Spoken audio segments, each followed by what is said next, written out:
Vinheta de abertura. Fundo azul. Ao centro, os círculos tomam o aspecto de um átomo que dá lugar a um globo terrestre que gira em torno do próprio eixo. Círculo branco. Dentro dele, nome do programa: Meio Ambiente por Inteiro. Trânsito de Brasília com muitos veículos. Muitas pessoas na rodoviária do plano piloto. Pessoas se exercitam no parque da cidade. Tráfego de pessoas próximo à rodoviária. Repórter Leonardo Ferreira, Brasília DF. No século XXI, as pessoas estão em constante mudança de comportamento. A busca é por alternativa que gaste menos energia, materiais menos tóxicos, com mais respeito aos recursos naturais, dando espaço ao reciclável, ao renovável, ao consumo consciente. O mundo moderno exige das fábricas e indústrias um processo produtivo mais limpo.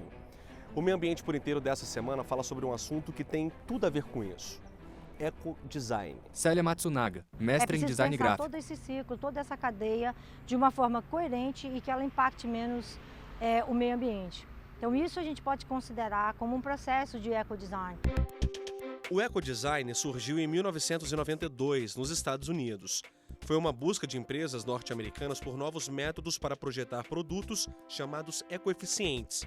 O Ministério do Meio Ambiente diz que ecodesign é projetar ambientes, desenvolver produtos e serviços que reduzem o uso de recursos não renováveis. É uma tendência global, né? Então a gente pode ver desde países como o Japão, né, toda a Europa, né? Então a importância que isso toma, né, no contexto internacional, né? Então assim, o impacto que isso tem acontecido no mundo inteiro e grandes corporações pensando o design, né, voltada para isso, assim. Placa escrito Tecbor, tecnologia da borracha para a Amazônia. Estamos no Laboratório de Tecnologia Química da Universidade de Brasília, onde são produzidas borrachas coloridas sustentáveis.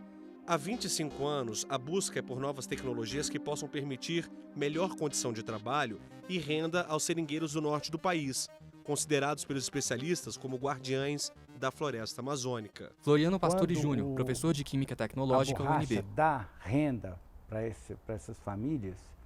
Elas fazem esse trabalho maravilhoso de guardiã da floresta e guardiã da própria cultura, que são tesouros culturais que vão passando de pai para filho, né? E esse material humano, esse conhecimento humano tem que ser preservado.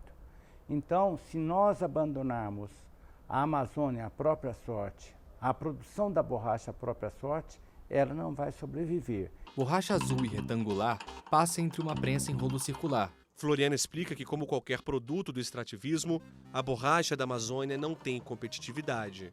A borracha que é plantada em São Paulo, ela colhe hoje, daqui a 2 semanas ela já está virando pneu numa indústria em São Paulo. A borracha amazônica pode passar 6 meses depois de colhida para chegar até a industrialização.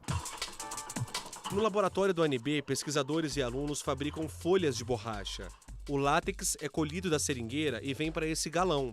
Aí ele é misturado com água, um produto antifúngico e ácido para coagular. Látex branco despejado em forma retangular. Ela vira um coalho, como vocês estão vendo aqui, só que no caso quando não tem cor, é a FDL, a folha de defumação líquida.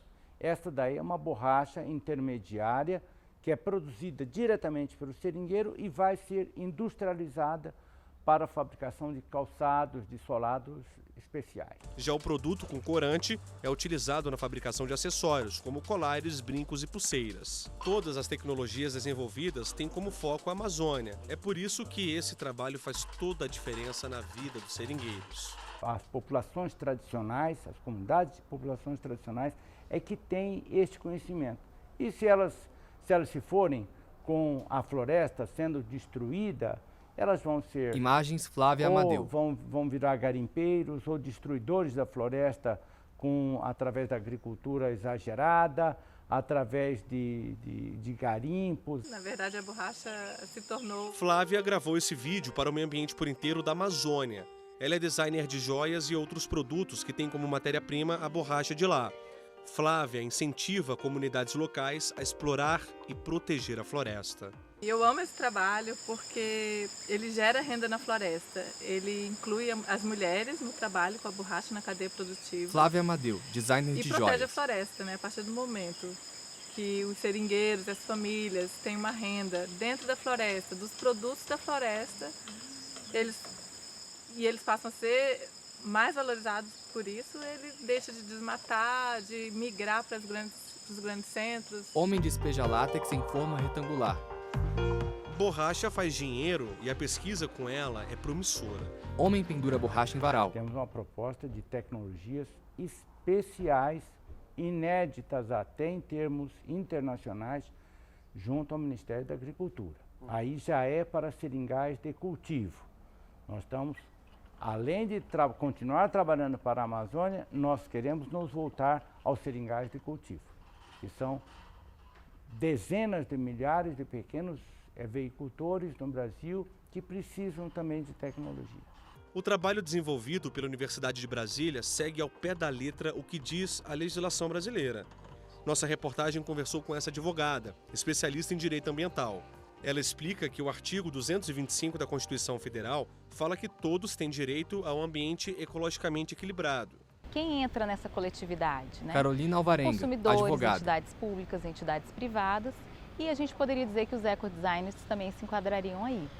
E nesse contexto, podemos dizer que eles também teriam a obrigação dessa preocupação com o consumo e a produção sustentável.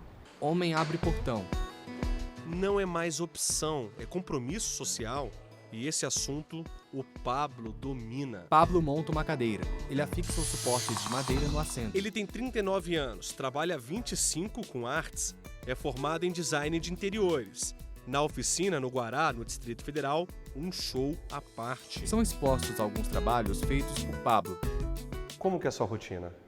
Minha rotina é muito interessante, porque eu trabalho dentro do nosso contexto urbano.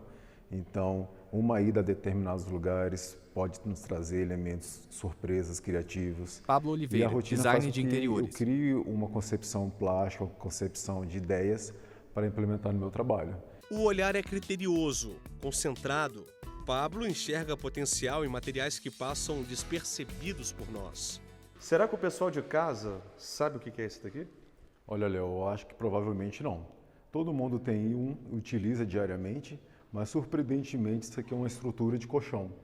Eu encontrei ela na rua e o objetivo foi reintegrá-la, utilizá-la de uma forma escultural e uma coisa que tivesse um impacto diante da sociedade, né? O fio de cobre decora a mesa, assim como essas pedras com formatos parecidos que ele encontra pelo caminho. Galhos de árvore alimentam o nosso imaginário. Os fios de resto de obras amarelos nos fazem lembrar o pescoço de uma girafa. O que para muita gente já não tem mais utilidade, para você é matéria-prima, né? Exato, Léo. Essa questão do reuso é muito interessante. Então, a visão mesmo que as pessoas precisam ter sobre o material. Então, às vezes, a pessoa descarta aquele material e, porventura, ele pode ter uma utilidade, ele deve ter uma utilidade. Porque hoje em dia a questão do descarte é algo que a gente tem que se preocupar. Então, o que provavelmente não tem utilidade para você, nas minhas mãos eu consigo transformar e dar uma outra função. Pablo está sentado ao lado de sua criação, um móvel quadrado iluminado por dentro em laranja. No próximo bloco, você vai conhecer as diferentes utilidades do bambu. Nas mãos de um colombiano, a matéria-prima vira obra de arte. Voltamos já. Vinheta, fundo azul. Animação de um átomo que dá lugar ao planeta Terra, que dá lugar a um círculo branco. No centro, meio ambiente por inteiro. Vinheta, fundo azul. Animação de um átomo que dá lugar ao planeta Terra, que dá lugar a um círculo branco. No centro, meio ambiente por inteiro. São mostrados móveis e estruturas construídas através do ecodesign. Seria muita injustiça nossa falar de ecodesign e não citar uma das principais matérias-primas entre os profissionais que esbanjam criatividade e ousadia. Já percebeu do que vamos falar agora, né? Bambu é versátil, vem ganhando espaço na arquitetura, no design de interiores. Bambu é explorado como alimento, no artesanato e pode ser uma ótima estrutura de casa. Um espaço totalmente diferente, em cima, embaixo, as escadas. Há bambu em todos os cantos. Bruno é especialista em bambu, técnico em edificação e mestre em ciência e tecnologia. Quando descobriu o potencial da planta na bioconstrução, desistiu do cimento. A gente procurou, no desenvolvimento dela, gastar o mínimo de energia possível. Bruno Imbroise, Como mestre em isso é ciência e possível? tecnologia. A gente, principalmente, utilizando materiais do local, né? Então a gente foi buscar as ecotécnicas que permitiriam a gente construir. Então a gente utilizou o adobe aqui nas paredes, né, que são de super adobe, que é uma técnica de barro prensada à mão, né? Quando chove, Bruno desvia a água das calhas para o tanque de tilápias. A casa é a primeira feita de bambu em Brasília. Virou referência nesse tipo de construção. Quais são as vantagens de morar em uma casa de bambu? Então, a gente tem várias vantagens. Primeiro, as econômicas, né? Já que a gente utilizou a matéria-prima do próprio local, a gente precisou gastar muito pouco dinheiro, que é uma energia acumulada, né, para fazer o transporte e a compra desse material de um lugar distante, né? Então, essa é uma grande vantagem. A gente tem um conforto térmico imenso que é dado pelo material, tanto o barro quanto o bambu, eles proporcionam um grande conforto térmico, né? E a gente tem uma harmonia intensa, porque por ser um material ecológico, ele teve um tratamento todo ecológico também, utilizando apenas um sal para tratar o bambu, e aí ele atrai vários bichos como o passarinho, a gente tem pequenas abelhas sem ferrão que fazem seus ninhos no oco do bambu. É a natureza em harmonia. Bruno segue o protocolo. Antes de usar os troncos, trata o bambu para evitar problemas futuros. E a gente está fazendo aqui o tratamento mais ecológico que tem, que é esse. Você corta o bambu, quanto mais verde ele tiver, melhor. Você fura os 2 primeiros entrenós, enche com o sal de bórax, que é um adubo, né, totalmente ecológico, não tem nenhuma contaminação grave. E aí o bambu está verde, ele continua transpirando. Então ele chupa esse sal de bórax, preenchendo os poros e deixando ele imunizado aos ataques dos bichos, do caruncho do bambu, né, de Noderos minutos, que é a pior praga que combate ele. Aí dessa forma você consegue garantir um uso permanente durável do bambu. Visitamos a chácara do Bruno de 2 hectares de área, ou 20 mil metros quadrados. Aqui a gente entende que bambu está ao alcance de todos, embora não haja uma cadeia produtiva forte no Brasil. Eu acredito que está crescendo muito a conscientização, porque o bambu ele tem esse poder de quebrar o paradigma da escassez, porque quanto mais você usa, mais ele produz, né? Então ele é uma matéria-prima muito interessante quando corretamente utilizado. Ao lado, o Bruno nos mostra um viveiro que abriga 25 espécies de bambu do mundo todo. Aqui você tem umas mudas extremamente funcionalizadas. Você tem uma muda que é ideal para o broto, você tem uma muda que é doce igual ao abacaxi. Você tem muda que é ideal para o mobiliário, você tem muda que é ideal para a construção, você tem mudas que são ideais para os canudinhos agora, que são muito necessários com as novas proibições, né? Bruno nos explica que o produto também exerce função social. Dependentes químicos cadastrados em uma ONG da cidade ocidental, em Goiás, aprendem a trabalhar com bambu antes de retornarem ao convívio social. A gramínea abre portas para todos. Cada galinho desses, ela vira uma outra muda. Então o cara pode fazer a multiplicação das mudas para venda, ele aprende a produzir os produtos, no caso dessas aqui, mudas para brotos. Ele aprende a produzir a conserva de broto, cada uma vendida vai dar para ele entre 15 e 20 reais, e aprende a fazer o mobiliário, aprende a fazer o artesanato, coisas pequenas que ele faz com equipamento simples, muitas vezes até com apenas um canivete, e ele consegue dessa forma ir se reinserindo no mercado de trabalho. Uma vez eu escutei uma frase que me chamou muita atenção, que eu vou compartilhar com você e com o pessoal que está em casa, que é o seguinte: se você sonhar com um produto, um objeto, quando acordar saiba que ele pode ser executado com bambu. Você, como especialista em bambu, é exatamente isso que acontece? É exatamente isso que acontece. Você pode fazer praticamente tudo. A gente tem milhares de tipos de produtos que são feitos, né? No mundo a gente tem mais de 1.600 tipos diferentes de bambu. Cada um tem as suas vocações mais específicas. Bambu para alimentação, bambu para mobiliário, bambu para pequenos objetos, bambu para construção, bambu para grandes objetos. Então, e você consegue, através de diferentes sistemas de processamento, fazer toda uma miríade de produtos que atendem a nossa sociedade de consumo. Bioconstrução e ecodesign estrutural caminham juntos, mas atenção. Qual o cálculo que a gente tem que fazer na ponta do lápis para saber se esse produto está valendo realmente a pena, se é sustentável? Não basta ser bambu, né? Não é apenas isso, né?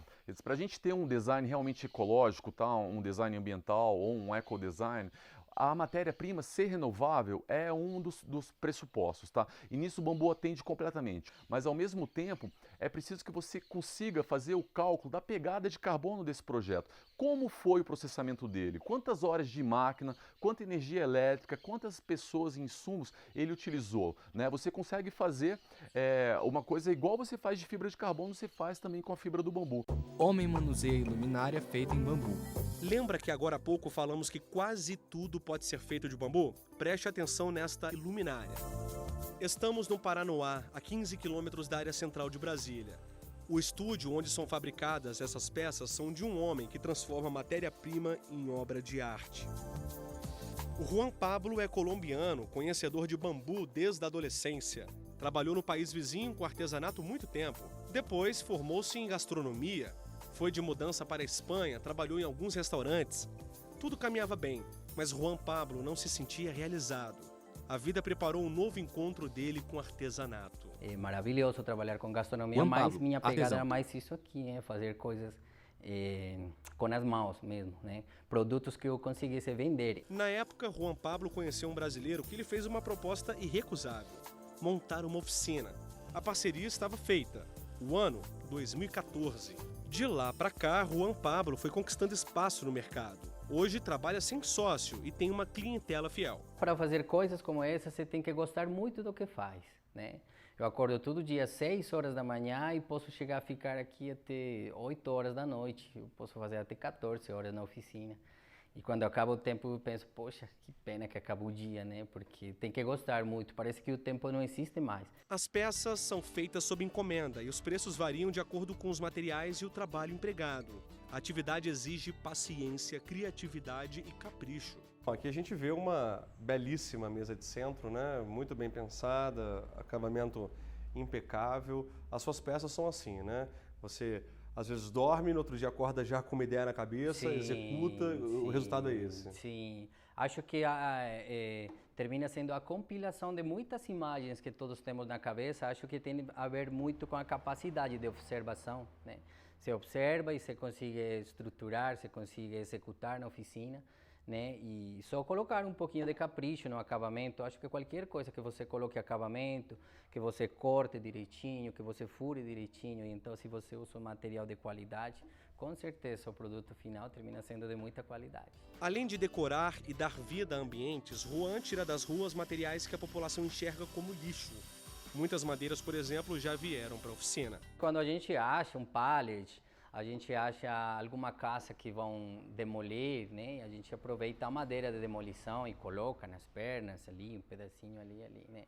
Mas a gente não fomenta a compra nem o trabalho com madeira nativa, né? Em quantidades significativas, né? Que geram um impacto na sociedade, que geram um impacto no nosso ambiente.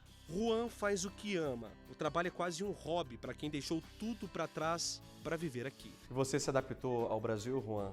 Ah, não tem como não gostar desse país, gosto muito do país. Eu levo aqui no meu relógio, verde e amarelo, em todo canto. Todo dia eu agradeço, feliz. Juan ajusta a luminária ligada, limpa as mãos. No próximo bloco, Bob de Souza explica como é possível integrar natureza e construção. Você vai conhecer o design biofílico. A gente volta já. Vinheta, fundo azul. Animação de um átomo que dá lugar ao planeta Terra, que dá lugar a um círculo branco. No centro, meio ambiente por inteiro. Vinheta, fundo azul. Animação de um átomo que dá lugar ao planeta Terra, que dá lugar a um círculo branco. No centro, meio ambiente por inteiro. Borracha azul passa entre prensa de rolo circular. Já vimos no programa que o ecodesign pretende trazer tudo que a natureza tem de bom para a vida das pessoas. Pode ser uma peça artesanal, um pedaço de bambu como estrutura ou um projeto de arquitetura. Construir sem agredir o ambiente, preservando luminosidade, vegetação. Mas será que isso é mesmo possível? Pensar um espaço sem uso de insumos poluidores, gerando o mínimo de impacto ecológico? Na arquitetura, isso se chama desenho biofílico. Abrimos esse bloco com essa visita a um projeto Repórter biofílico, Bob de Souza, Brasília que nada DF. mais é que um projeto de amor à vida. Viemos aqui fazer essa visita porque nós estamos a cerca de 30 metros da divisa do Jardim Botânico. Aí você vai perguntar, puxa, mas não é difícil fazer uma obra numa área como essa de reserva? A boa notícia é que a arquitetura resolve esse problema com categoria. Quer ver? Ô Rosa, chega aqui pertinho. Como é que você fez um projeto aqui sem provocar desequilíbrio ambiental? Rosa Pereira, Bom, arquiteta. primeiro que tudo, respeitando a natureza, né? Como vocês podem ver, aqui a gente está no nível das copas das árvores. Sim. Né? Por quê? Porque a gente teve que levantar, nós escolhemos levantar esses 2 containers justamente para manter a permeabilidade natural do solo. A gente não pode, de jeito nenhum, nessa área de preservação permanente, tirar árvores, interferir com essa permeabilidade natural, né? Da chuva e tudo mais. As árvores são todas elas catalogadas E nativas do Cerrado. Então, elas têm que ser todas preservadas. Há até uma possibilidade de um animal do Jardim Botânico, que vive aqui nessa mata, de repente passar por lá de cá? Isso, ele pode atravessar, pode utilizar essa área como a área dele, porque é dele na realidade. Rosa é paraguaia e vive no Brasil há 10 anos. Rapidamente, ela mencionou a necessidade de elevar o nível da construção para permitir o trânsito de alguns animais nativos. Ela também menciona que a obra usa 2 contêineres, com o pé direito de 2,50 metros de altura. Vamos entrar? Esses 2 containers, eles estavam nesse terreno como depósito mesmo de materiais de obra e tudo mais, né? E quando o dono ele quis ter esse estúdio aqui em cima, né? A gente decidiu, em vez de construir uma coisa nova, por que a gente já não recicla esses 2 containers que estão aqui? Quando eles esvaziarem, a gente levanta eles, né, e faz todo esse projeto. Então, nós abrimos os containers aqui nas laterais deles, colocamos essas esquadrias de vidro, né? Esse vidro é a prova de som também, né? Isso mesmo, esse vidro é a prova de som. Os 2 contêineres foram soldados e amarrados na parte de cima para evitar que a estrutura balance e se desalinhe com o uso diário. Esse pilar central ajuda a enquadrar as 2 caixas metálicas, travando os movimentos. Uma obra em container, ela pode sair de início mais barata, ela tem evidentemente um impacto ambiental menor, mas é preciso fazer um acabamento adequado para que ele se torne habitável, não é isso, Rosa? Que tipo de planejamento você fez para dar um acabamento aqui? Nós estamos com a casca pronta, né? A gente está usando o piso natural do container, né? Que é uma madeira um compensado naval que todos os containers possuem esse tipo de madeira. A gente vai tratar elas, fazer um tratamento e também a gente vai ter que colocar toda a parte de forro, né? No container, tanto no teto como nas laterais. Mas se você pensou que esse projeto de ecodesign biofílico é residencial, errou. Nessa parte da coluna para cá vai funcionar um escritório. O cliente é advogado, então ele vai querer trabalhar aqui nessa área.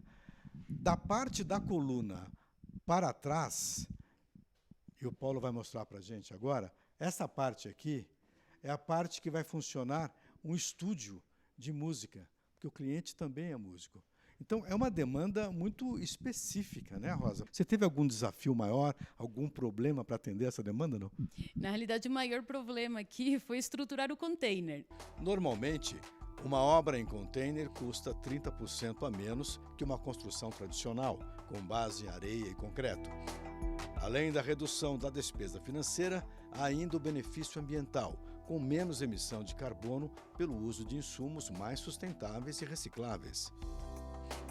A pós-doutoranda Fernanda Cornils estuda o desenvolvimento sustentável e defende o novo caminho para a construção civil. Fernanda Cornils, pós-doutoranda em desenvolvimento sustentável, o UNB. design biofílico prioriza aguçar esses sentidos, como com cheiros, por exemplo, quando é possível ter plantas que tenham flores, aromas, o canto dos pássaros, quando você consegue ter um jardim próximo. A especialista explica que detalhes de iluminação gradual em um escritório, por exemplo, podem ajudar as pessoas a alongar as horas de trabalho. Escritório com pessoas fugindo sentadas da diante de computadores. Da luz artificial. Interessante, né? E por falar em luz, que tal um restaurante que homenageia os raios solares, com design natural e promove saúde no cardápio? De quebra, a casa ainda usa o bom humor para buscar interação com a clientela. Saímos daquele escritório de advocacia que ainda estava em obras e viemos visitar um projeto acabado. É esse restaurante aqui. A dona manteve essa estrutura de madeira, tanto na parte externa quanto na parte interna. E estamos aqui ao lado desse quadro que tem uma campanha, uma brincadeira com a clientela, perguntando se o cliente fosse uma comida, qual seria? As opções são variadas. Eu começo rapidamente com arroz, feijão, bife, salada e batata frita, camarão e lagosta, guacamole, sushi, pizza, calzone, enfim, há uma série aqui de comidas que os clientes eventualmente gostariam de ser. Agora, tem uma coisa aqui interessante, que é sério, não é brincadeira. Quando o cliente deseja partir para desintoxicação, existe esse produto aqui. É uma couve desidratada, de uma maneira especial, e com as suas características nutricionais mantidas. Nada aqui é perdido. Eu vou experimentar para ver que gosto tem.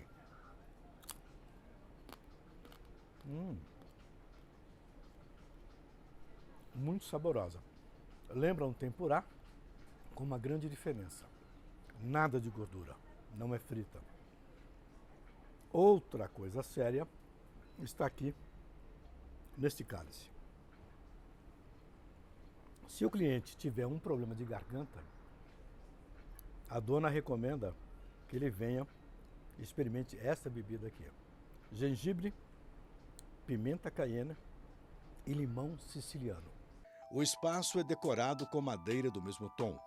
A inspiração veio da Califórnia, nos Estados Unidos, e de alguns países da Europa. A ideia da dona do restaurante é melhorar a saúde das pessoas, começando pelo ambiente onde elas estão. Por que você escolheu esse tipo de design? Bom, a natureza sempre fez parte da minha vida. Eu sempre me conectei muito comigo mesma através da natureza.